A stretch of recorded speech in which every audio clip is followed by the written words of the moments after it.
ആദർശിൻ്റെയും നയനയുടെയും upcoming episode review വിശേഷങ്ങളിലേക്ക് എല്ലാവർക്കും സ്വാഗതം. ജാനകിയാണെങ്കിൽ അടുക്കളയിൽ രാവിലത്തെ ബ്രേക്ക്ഫാസ്റ്റും കാര്യങ്ങളൊക്കെ റെഡിയാക്കാൻ വേണ്ടി ഭയങ്കര ബിസിയിലായിരിക്കും.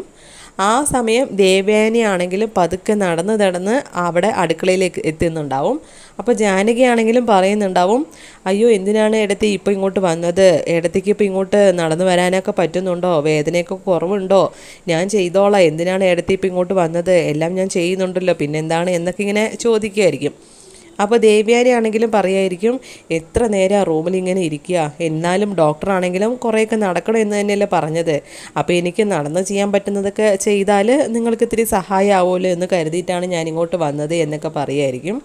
അപ്പോൾ അവിടെ നോക്കുമ്പോൾ കോഫി ഇങ്ങനെ മാറ്റി വെച്ചിട്ടുണ്ടാവും ജാനകി.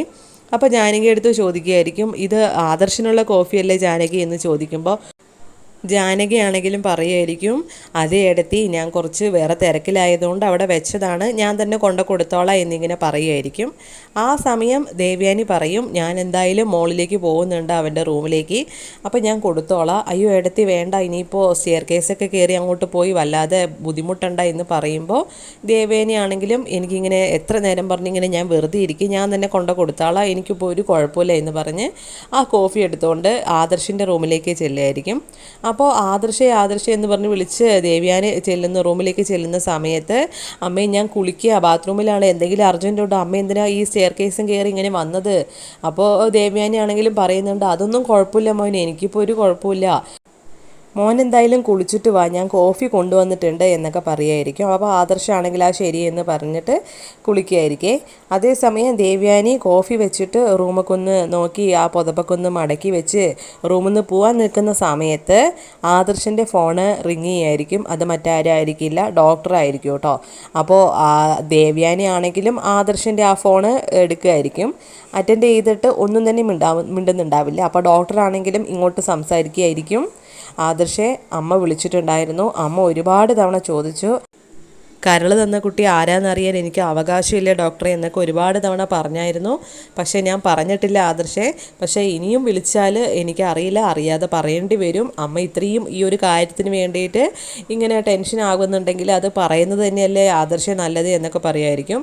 അപ്പോൾ ഡോക്ടറാണെങ്കിലും എന്താ ആദർശമൊന്നും മിണ്ടാത്തത്, അമ്മ അടുത്തുണ്ടോ എന്ന് പറയുന്ന സമയത്ത് ദേവയാനി ആണെങ്കിലും ഒന്ന് മൂളായിരിക്കും.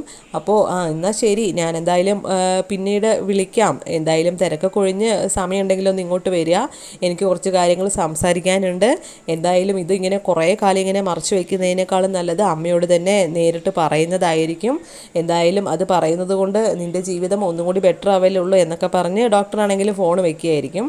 അപ്പോൾ ഫോൺ വെച്ച സമയത്തായിരിക്കും ആദർശം വരുന്നത്. അപ്പോൾ ആദർശാണെങ്കിലും ചോദിക്കും, എന്തമ്മേ എൻ്റെ ഫോൺ എടുത്ത് എന്തെങ്കിലും കോൾ വന്നായിരുന്നോ എന്ന് ചോദിക്കുന്ന സമയത്ത് ദേവയാനി ആണെങ്കിലും പറയായിരിക്കും, കോൾ വന്നിരുന്നോ, ഡോക്ടറായിരുന്നു സംസാരിച്ചത് എന്ന് പറയൂ കേട്ടോ.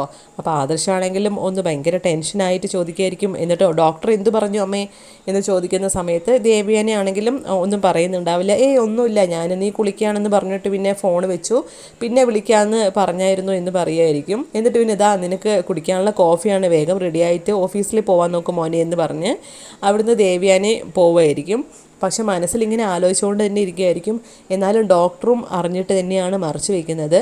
അപ്പോൾ ആരായിരിക്കും എനിക്ക് കരൾ തന്നത്, ഇനി നയന എങ്ങാനും ആയിരിക്കുമോ എനിക്ക് കരൾ തന്നത്, നയനയോട് എനിക്ക് അത്രയും ദേഷ്യമുണ്ട് എന്നുള്ള കാര്യം ഇവിടെ എല്ലാവർക്കും അറിയുന്നതാണ്.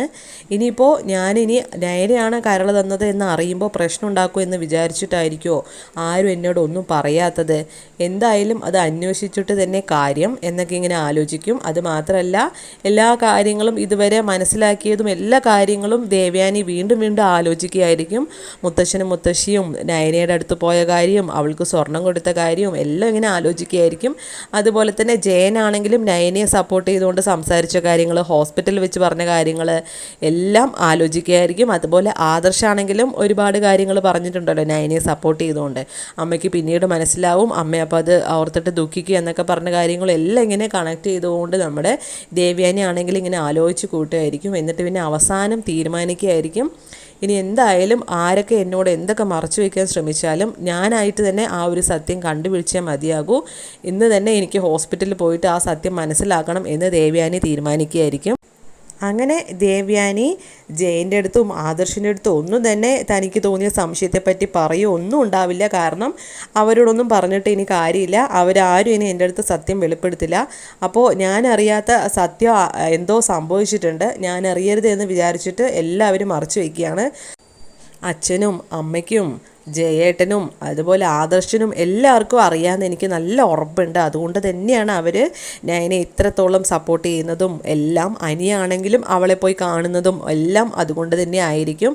അപ്പോൾ അതിലെന്തെങ്കിലും കാര്യം ഉണ്ടാവും. അപ്പോൾ ഇവർക്കൊക്കെ അറിയാവുന്ന ഒരു രഹസ്യം അതെന്താണെന്ന് എനിക്ക് തന്നെ കണ്ടുപിടിച്ചേ മതിയാകൂ എന്ന് കരുതുമായിരിക്കും ദേവ്യാനി. എന്നിട്ട് പിന്നെ ദേവ്യാനി ആണെങ്കിലും ആദർശിനെയും ജയനെയും ഒന്നും തന്നെ വിളിക്കുന്നുണ്ടാവില്ല. എല്ലാവരും ഓഫീസിൽ പോയതിന് ശേഷം മാത്രമേ ഞാനിവിടുന്ന് ഇറങ്ങൂ എന്ന് ദേവ്യാനി തീരുമാനിക്കുകയായിരിക്കും. എല്ലാവരോടും എങ്ങോട്ടാണ് പോകുന്നത് എന്ന് പോലും പറയാതെ കാണാതെ വേണം ഇറങ്ങാനായിട്ട് എന്ന് തീരുമാനിച്ചിട്ട് എല്ലാവരും പോകുന്ന സമയത്ത് ദേവ്യാനി ഒരു ടാക്സി വിളിച്ചിട്ടായിരിക്കും ഹോസ്പിറ്റലിലേക്ക് പോകുന്നത്. അങ്ങനെ ഹോസ്പിറ്റലിൽ എത്തി നിൽക്കുന്ന ദേവ്യാനിയെ കാണിച്ചുകൊണ്ടാണ് ഇന്നത്തെ വിശേഷങ്ങൾ ഇവിടെ അവസാനിക്കുന്നത്.